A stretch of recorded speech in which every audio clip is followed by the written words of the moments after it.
Bucs hosting the Dallas Cowboys. Cowboys are 2.5-point favorites. I'm a little worried about the Cowboys, man. The last couple weeks and what it's looked like on both sides of the ball. They looked out of sorts offensively. It was one of the worst games that Dak has ever had in his career against Washington last week. The running game couldn't get anything going. The state of their secondary, and specifically that other cornerback spot, is a real concern. Mm-hmm. You know, people joked when Tom Brady was dicing up the Panthers in that win or go home game. Well, he's not going to be able to play against backup corners every single week. Guess what? The Cowboys, I still don't think know who their best option is at that other outside corner spot. So for so much of this season, it felt like Dallas was entrenched as one of the contending teams, one of those blue blood Super Bowl contenders. Eagles, Niners, Cowboys. Niners, Cowboys. Right there, right in the thick of it with everybody else. And the Bucs were like, oh, shucks, just not the year. Bucs can't figure it out. And we get to the wild card round, and it feels so much more even and so much more of a toss-up than it did for 97% of this entire season. Essentially, since week 1 ended, when these two teams played against each other. Right. The Bucs get them at the perfect times. Like, that's really what it feels like. No, that second corner spot is glaring. Do you want to just go Bucs so let's do it. Cowboys? Bucs offense, Cowboys defense. Let's do it. Well, even just looking at DVOA, and I love the receiver stats there, is the Cowboys, they're third overall and just passing DVOA, 13th against the number 1 receiver. That makes sense. Man, cover 2. They're 32nd against the number 2 receivers for other teams. And that shows up time and again. When you can't run a one coverage, literally cover 1, because other teams are highlighting that matchup, that's a problem. Especially when a team has guys like Mike Evans and Chris Godwin and Julio Jones and Russell Gage. Like, that's still pretty scary, even how they played this year. I think the other thing, the most important guy coming back for this Cowboys defense is Leighton Vander Esch. And Leighton Vander Esch hasn't been that maybe as dynamic as he has been since rookie year, when he had a great year and he's battled injuries and everything. But he is such a calming presence for this defense, especially in the run game. DeMarcus Lawrence and Micah Parsons, especially DeMarcus Lawrence, fantastic against the run. They go rogue a little bit. They pick up keys and they tee off when they think they can take advantage. They have better bees, which is better be right. They do that quite often. Vander Esch was kind of the like, okay, I'll clean it up for you guys. All right, you knife in DeMarcus Lawrence. Okay, I'm going to work on the outside. Any soccer fans it's the Makalele role. It's a central defender behind a bunch of stars up front. That's basically what he does for them. But really, that I think is so important for them. And Jonathan Hankins coming back in the interior defensive line as well. That he's such a different body type than what this Cowboys defense has. Yeah, that's a great point. Yeah, he's very important.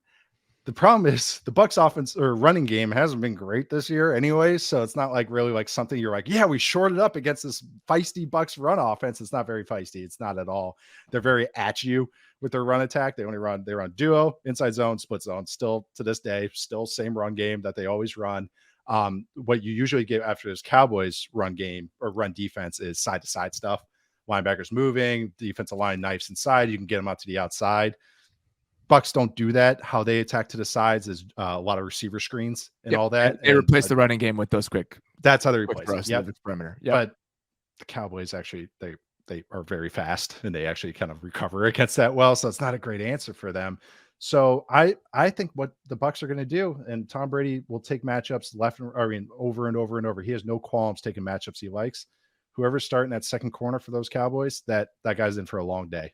And I think that's exactly what it's going to be. I think if it's Mike Evans out there, Julio, Russell Gage, because Godwin will be in the slot. I think it's if the Cowboys are in cover 2, like they like to be, it's going to be a Godwin show.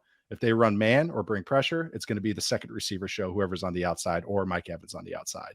And I think that's if the Cowboys can hold off those big plays. I just don't think the Bucs can. I shouldn't say I don't think they can, but it's going to be a longer day because they're just such a non-explosive team otherwise. So Trayvon Diggs plays most of his snaps on the right side. One side, right? Yep. Yeah. So 973 defensive snaps this season, 854 of them on the right side. I wonder if they let him go around with Mike Evans in this game. They should. I think it's just suicide if you don't. That's 2 suicides in one show.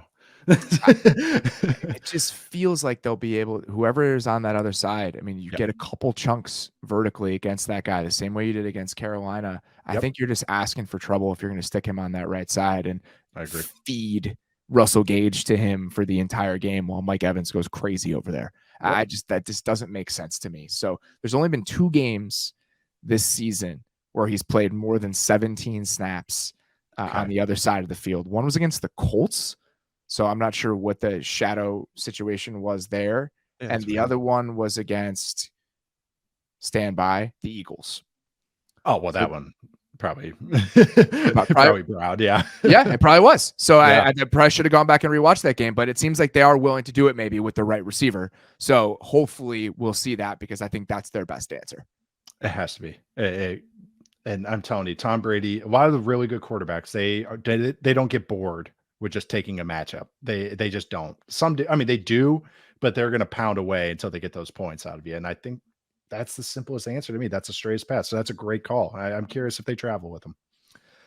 Bucs offensive line, I think, is back. Back the best they can be. This version of it, sans Ryan Jensen, getting Wirfs back. I think that getting Donovan Smith back, you've seen a big difference over the last couple of weeks. Their ability to even function. The one other aspect of this matchup that I think is important is we've seen it all season. When the Bucs force the tempo literally a little bit, they look so much better offensively. So I looked up the numbers. When the Bucs huddle this season, Tom Brady is 25th in the NFL in EPA per dropback of 32 quarterbacks that have thrown at least 250 passes. He's right between Marcus Mariota and Davis Mills. Gotta love that tier. When they don't huddle, he's 8th. Yeah. I just want to see them play with that sort of urgency. But let's just pretend that the entire game is being played with 1 minute and 48 seconds left in the second quarter. Right.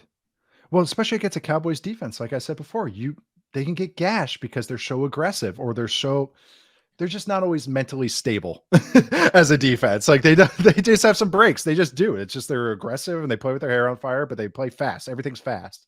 So that's a way to get after a team is tempo. Make them try and get lined up. You can't sub. You can't do anything you want to do. That's a great answer, though. We can't overstate this other cornerback thing for the Cowboys. I don't think they know who it's going to be. They don't. The things that They're I've still read. having tryouts. So Nashawn Wright did it for a little while. Anthony Brown is the other outside starting corner for the Cowboys. Okay. Yeah. Anthony Brown got hurt earlier this season. Since Anthony Brown got hurt, they've been shredded. Kelvin Joseph, their second round pick from last year, has gotten a little bit of run there. Out. He's unplayable right now. Yeah. Nashawn Wright, who is a 6'4" corner, watching him is wild. Yeah. He got the second chance of it. He played about half of the Washington game. They were like, sorry. Trayvon Mullen, who they signed off the street not too long ago. Trayvon Mullen's bounced around. He got his shot last week, got burned by Terry McLaurin on a deep completion. Right. And Xavier Rhodes, they signed off the street. Yeah, little Xavier. So it might be Xavier Rhodes. Like that's how much they're scrambling for an answer at that spot right now. And sometimes you can hide one weak link in your defense. They have not been able to do it. Teams have just been spamming it. And I think that's exactly what you're going to see the Bucs do. They are going to test it until you prove that you have an answer over there. And that's the thing is the simplest answer to hide a corner is run cover 2. And just, hey, you're in the flat. You can't screw us up too much defending high lows. That's one of the simple answers, I should say, because I don't want 3 defensive coaches tweeting at me and going like, oh, you can't do that with this guy. So Deontay. But it's over the middle though is where the weakness is. And that's where Godwin makes a field day. It's a great point. And that's the thing. So it's like, oh, just run cover 2. Godwin will have 14 catches for 140 yards and 2 touchdowns. That's what they do. Or Brady, who loves to check it down more than Brady, well, pinning it off Fournette or Rashad White, like they have answers for that. So that's why the success of this Cowboys defense, or what they've leaned into this year, their majors this year is 2 and 1, cover 2 and cover 1.